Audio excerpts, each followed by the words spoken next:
പഴയ Metrash 2 application suspend ചെയ്യാൻ പോകുന്നു. അതുകൊണ്ട് എല്ലാവരും പുതിയ ആപ്ലിക്കേഷൻ മെട്രാഷ് ആപ്ലിക്കേഷൻ ഡൗൺലോഡ് ചെയ്ത് ഉപയോഗിക്കുക. അപ്പോൾ നിലവിൽ 2 ആപ്ലിക്കേഷൻ ഉണ്ടല്ലോ. കഴിഞ്ഞ ഡിസംബറിൽ മിനിസ്ട്രി ഓഫ് ഇൻറ്റീരിയർ പുറത്തിറക്കിയ മെട്രാഷ് ആപ്ലിക്കേഷൻ, പുതിയ ആപ്ലിക്കേഷൻ.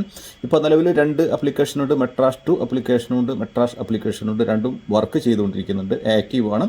ഈ ഇലക്ട്രോണിക് സർവീസുകളൊക്കെ ഇപ്പോൾ 2 ആപ്ലിക്കേഷനിലൂടെ ഇപ്പോൾ നമുക്ക് ലഭിക്കുന്നുണ്ട്. പക്ഷേ ഈ വരുന്ന മാർച്ച് 1 മുതൽ മിനിസ്ട്രി മെട്രാഷ് 2 ആപ്ലിക്കേഷൻ, പഴയ മെട്രാഷ് 2 ആപ്ലിക്കേഷൻ സസ്പെൻഡ് ചെയ്യുകയാണ്. അപ്പോൾ മാർച്ച് 1 മുതൽ ഈ മെട്രാഷ് 2 ആപ്ലിക്കേഷനിലൂടെ നമുക്ക് ഇലക്ട്രോണിക് സർവീസുകൾ ലഭ്യമായിരിക്കുകയില്ല. അതുകൊണ്ട് മിനിസ്ട്രി എല്ലാ റെസിഡൻസിനോടും സിറ്റിസൻസിനോടൊക്കെ മെട്രാഷ് ആപ്ലിക്കേഷൻ, പുതിയ മെട്രാഷ് ആപ്ലിക്കേഷൻ ഡൗൺലോഡ് ചെയ്ത് ഉപയോഗിക്കാനാണ് പറയുന്നത്. ഇപ്പോൾ നിലവിൽ നമുക്കറിയാം, പ്രവാസികൾക്ക് ഇപ്പോൾ അപ്ലിക്കേഷൻസൊക്കെ സബ്മിറ്റ് ചെയ്യുമ്പോൾ ഫാമിലി വിസിറ്റ് ആണെങ്കിലും ഫാമിലി റെസിഡൻസ് വിസൊക്കെ ആണെങ്കിലും ഇപ്പോൾ നിലവിൽ ഒരുപാട് ആളുകൾ ഈ ഫാമിലി വിസക്കൊക്കെ ആപ്ലിക്കേഷൻ സബ്മിറ്റ് ചെയ്തിട്ട് വെയിറ്റ് ചെയ്യുന്നുണ്ട്. ഇപ്പോൾ ഈ 2 ആപ്ലിക്കേഷനും കമ്പൈൻ ചെയ്തിട്ട് ഒരു ഒറ്റ ആപ്ലിക്കേഷൻ ആക്കുന്നതിൻ്റെ ഭാഗമായിട്ട് അപ്ഡേറ്റ്സുകളും ഒക്കെ നടന്നുകൊണ്ടിരിക്കുകയാണ്. ഇപ്പോൾ ടെക്നിക്കൽ ഇഷ്യൂസും കാര്യങ്ങളൊക്കെ ഉണ്ട്. അപ്പോൾ ഈ വരുന്ന മാർച്ച് 1 മുതൽ ഈ പഴയ മെട്രാഷ് 2 ആപ്ലിക്കേഷൻ സസ്പെൻഡ് ചെയ്യുന്നതോടുകൂടി നമുക്ക് ഇനിയിപ്പോൾ ആപ്ലിക്കേഷനൊക്കെ സബ്മിറ്റ് ചെയ്തിട്ടുള്ള കാര്യത്തിലൊക്കെ ഒരു തീരുമാനം ആകുമെന്ന് നമുക്ക്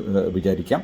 കാരണം ഇപ്പോൾ 2-3 മാസങ്ങളായിട്ട് ഒരുപാട് ആളുകൾ ആപ്ലിക്കേഷനൊക്കെ സബ്മിറ്റ് ചെയ്തിട്ട് ഫാമിലി വിസിറ്റിങ്ങിനാണെങ്കിലും ഫാമിലി റെസിഡൻസ് വിസൊക്കെ ആണെങ്കിലും ആളുകൾ കാത്തിരിക്കുകയാണ്. അപ്പോൾ ടെക്നിക്കൽ എററായതുകൊണ്ട് ഇപ്പോൾ നമ്മൾ അപ്ലോഡ് ചെയ്ത ഡോക്യുമെൻറ്റ്സ് തന്നെ മിസ്സിംഗ് ഡോക്യുമെൻറ്റ്സ് എന്നൊക്കെ പറഞ്ഞിട്ട് കാണിക്കുന്നുണ്ട്. ഒരുപാട് ആളുകൾ ഇതിനെക്കുറിച്ച് ചോദിക്കാറുണ്ട്. അപ്പോൾ നമ്മൾ വിളിച്ചൊക്കെ അന്വേഷിക്കുമ്പോൾ ഇത് ടെക്നിക്കൽ എറർ ആണെന്നൊക്കെയാണ് പറയുന്നത്. എന്തായാലും ഈ വരുന്ന മാർച്ച് ഈ പഴയ ആപ്ലിക്കേഷൻ സസ്പെൻഡ് ചെയ്യപ്പെടുന്നതോടുകൂടി ഒരൊറ്റ ആപ്ലിക്കേഷനിൽ എല്ലാ ഇലക്ട്രോണിക് സർവീസുകളും ഉണ്ടാകും. അതുകൊണ്ട് നമുക്ക് നമ്മളുടെ ഈ ടെക്നിക്കൽ ഇഷ്യൂസും കാര്യങ്ങളൊക്കെ